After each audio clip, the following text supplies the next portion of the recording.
Patch 11 dropped a couple days ago, so I'm going to be looking over the patch notes as well as some undocumented changes and give my thoughts on it. So first big feature, crossplay, cool. Doesn't affect me at all, but glad it's here. Although it might explain some of the undocumented changes I'm going to be talking about, and those changes aren't good, but that's for later in the video. New condition, elite resistance. Gonna be blunt, it sucks. Anything that makes the game slower is inherently a bad thing in my book. DARKTIDE is fun when there's spacing involved, when you gotta push through, when there's tempo, when things are happening. We played a damnation run of this condition on stream. It's up on my channel. I took 4 damage during the whole thing. Damnation felt like Uprising. It's like a low intensity modifier. I think some enemies could do with some tuning in normal damnation to have more health and deal more damage, but this really isn't it.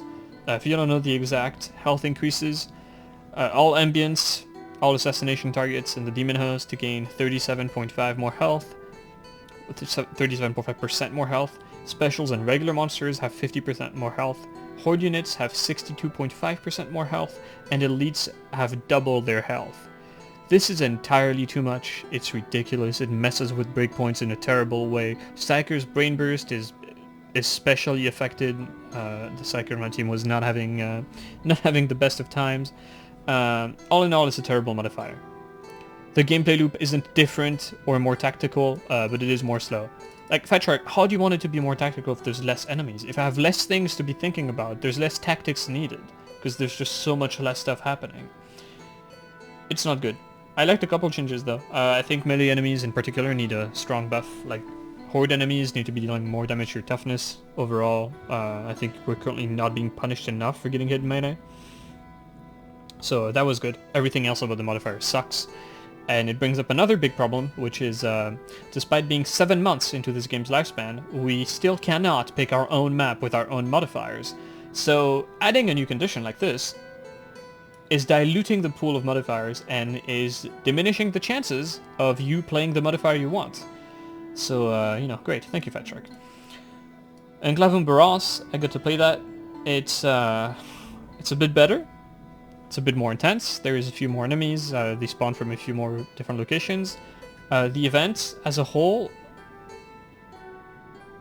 hard to say without playing High Shock, because, of course I wasn't allowed to play High Shock.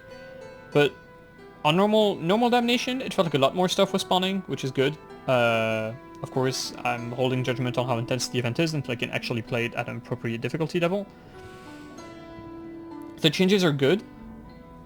Well, the enemy spawn changes are good. The environmental storytelling is just a Valkyrie, flying overhead and crashing or shooting a missile at something, which causes your screen to shake uncontrollably, so you can't aim anymore for a few seconds. Just like the trains on Chasm Logistratum, which please can you remove that, Fat Shark? Like, don't take control away. Don't take control of my aim away from me. Thank you. Other than that, it's still not a good event. Like, the problems with it, well, the main problem with it wasn't intensity. It was that you just stand in place for 5 minutes and you wait for the event to be over as you kill shit. Hopefully on High Shock there's enough stuff spawning that you're forced out of position if you don't have like insanely, overpowered clearing weapons, but I think that's a dream of mine. I think you're just gonna be standing in the same spot for 5 minutes, if I'm perfectly honest. But hey, I appreciate that Fat Shark is at least trying, But I think the problem is much deeper. I think having objectives where you just stand around is not a good thing. We need more objectives that require us to move to accomplish an objective, like push through density. I think as long as Enclavum Barras' end event is just waiting around, it's not going to be good and interesting. But you tried. Blessing changes are huge. Blaze Away is the big one. Blaze Away used to give you a stack per set number of bullets. So for stubbers, for instance, it was 25 bullets. Now it's every 10% of your mag you get a stack, which is a massive buff to the stubbers. Good change. And if you want a little secret, if you take a Ripper gun, try to get one that has 20 bullets in the mag, because if you have 21 bullets in the mag, you will get 1 stack of Blaze Away every 3 shots, but if you have 20 bullets or less, you'll get 1 stack of Blaze Away every 2 shots. So a little secret on the house. Cavalcade was buffed. Generally don't care. Slightly more crit chance. Okay, cool. Still not gonna take it. I still don't think it's competitive with the other damage blessings. Ceaseless Barrage, I haven't tested. I didn't even play with it before the change, but those are some big fucking changes to suppression. Like, I don't know what the numbers mean and what they translate to in gameplay, but that's a 5-fold increase. So, maybe now you can run around with a heavy stubber and suppress an entire pack of troopers while you slowly walk towards them, you know, which is very funny and cute. I hope you can do that. Inspiring Barrage, the other big winner of this patch. Before, it affected your toughness regen, not your actual toughness, which is why you weren't regenerating your toughness the way you thought you would by reading the description. This has been changed. Now it gives you flat toughness, which is big, to the point that I would recommend taking Inspiring Barrage if you're playing Zealot or Psyker with an auto pistol. Now you take Pinning Fire and you get rid of Blaze Away, you put this bad boy on. Psyker suffers a lot due to poor toughness economy. This greatly solves that if you're playing Gut Psyker. Zealot just gets massive boost from toughness due to Faith Restored, so being able to regenerate it from that as well as your double F is fantastic. Just really good change, although I'm not sure the auto pistol need another buff. Of course, this also affects Stubber, but I don't see myself using this on a Stubber. But you know, it's there. Good. Roaring Advance, another thing I didn't get to test, but I hope it's as funny as it sounds. I know it only affects movement while braced, but man, the idea of an Ogren just zipping around the room at max speed and unloading his heavy machine gun into the enemies, it's just such a funny image in my head. I hope you can do that. Recon Lasguns got buffed. It's about, you know, it's a base damage increase, which is good, but the biggest problem with Recon Lasguns wasn't their overall damage, it was their damage to Maniac specifically. And even after this patch, they struggle to kill any Maniac enemy, particularly mutants. They have abysmal time to kill against mutants, which kind of automatically disqualifies them as range weapons if you can't bring down a mutant quickly enough. Like, it's bad enough that most specials, you know, Flamers, Netters, mutants, are Maniac, but the most important one, the mutant, like the big boy that you really want to melt, is Maniac as well, and yeah, that sucks. Step Shield was buffed. Two things I want to say. First is like the actual changes that they've done, which is, you know, big improvement to damage, removing damage caps on heavy attacks in the first two lights, which is good. So now if you hit something, even if it's like target number 7, it will take damage as opposed to taking no damage. That's good. I hope we can see changes like that to other augmented weapons, like the clubs and the shovel. They made the push attack have better headshot priority and do more finesse damage, as well as more damage overall. All these changes are very good. The shield is still not a very strong weapon at all. And they do say that they want to rework it. There's a problem with this, however, which is that they talk about bringing a wider range of playstyles into a more relevant position in the meta, where tankiness and control is in focus. Tankiness and control does not belong in Darktide. Bluntly, it does not belong in a game like this. When you are tanking, when you're crown controlling, you know, which is why it's become a meme, like on screen we start screaming, "I'm tanking!" when we're doing something useless, like slapping stuff around with a slap shield. Well, the reason that's bad, and we made a joke of it, is that you're not helping your team. When you're staggering the horde, when you're throwing dudes around left and right, you aren't helping your team. What you're doing is making your team have to come help you kill the stuff that you're keeping locked, instead of killing it yourself. Controlling is never going to work in a game like this.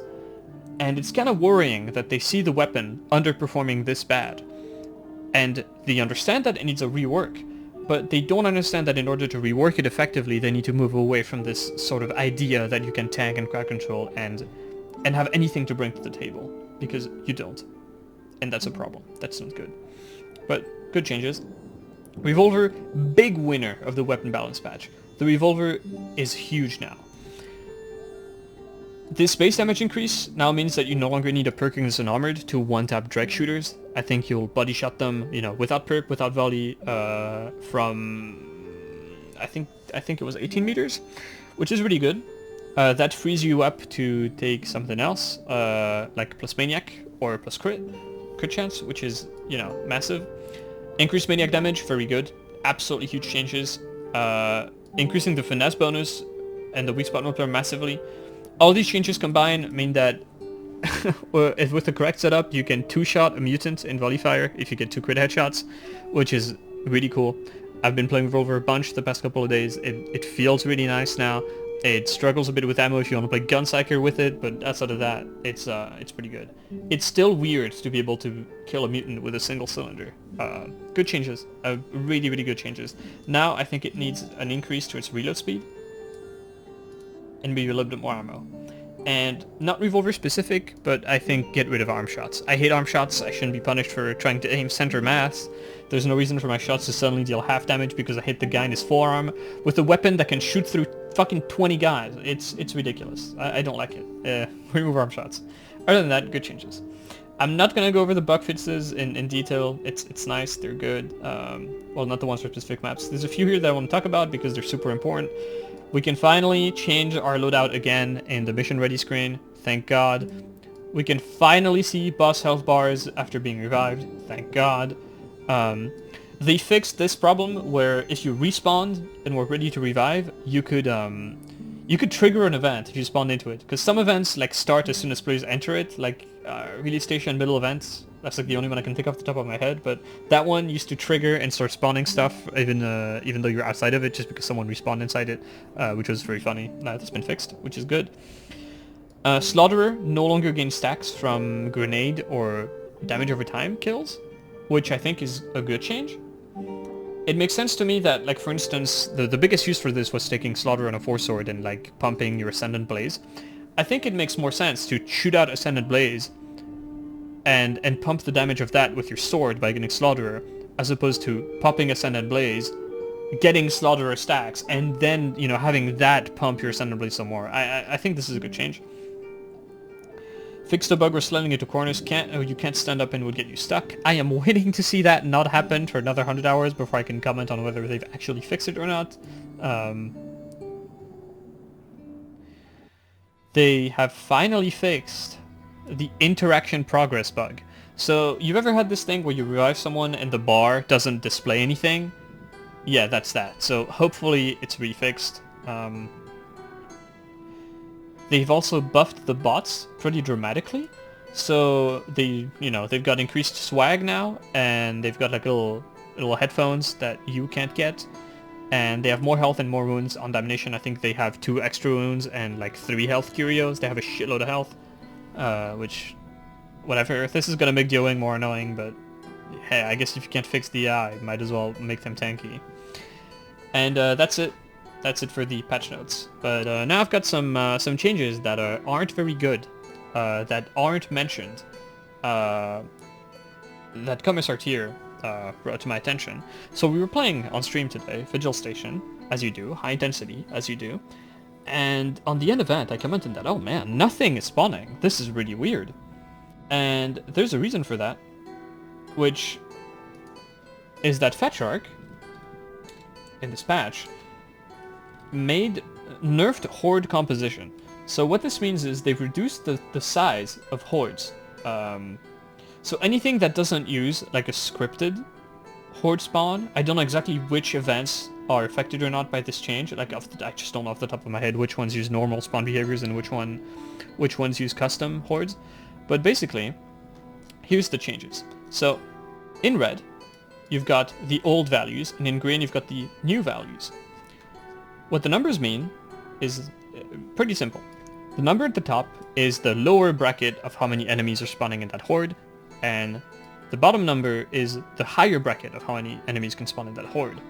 So if you go to the bigger hordes, right, the Damnation stuff, this horde, for instance, of Groaners, went from having between 70 and 75 enemies to having between 50 and 55 enemies.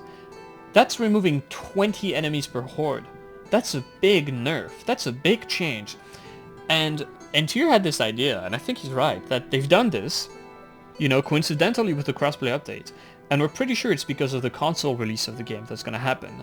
And if that's the case, if that turns out to be true, that means that they're nerfing the game on PC so that, you know, so that it's more balanced or it runs better on console, which is absolutely terrible. I do not want my experience to be gimped in any way, for any reason, but forcing console balance on PC would be a pretty bad reason to nerf stuff like that. There's a couple more things that aren't mentioned here. They've changed Poxwalker and Groaner melee damage. So Poxwalker deal 5 more damage per melee attack. Groaners deal 5 less damage. And the toughness multiplier of those attacks has gone down from 2 to 1.75. So what this means is that, you know, Poxies deal more damage in melee, slightly. Groaners deal slightly less damage in melee. And they both now deal reduced damage to your toughness. There's also a change in Psyker's skill tree, where Kinetic Shield now states that it's based off of Warp Chargers and not Peril. This isn't actually the case. The code has stayed the same, they just updated the description. So I think it's wrong. I don't think it's actually based off of Warp Chargers. I think it's still based off of Peril. So, yeah. Overall, okay patch, good revolver changes. I hate the new modifier. Please let us pick a map, a difficulty, and a modifier, Fat Shark. I am begging you. Please let us play the game the way we want. And that's it. See you in the next one.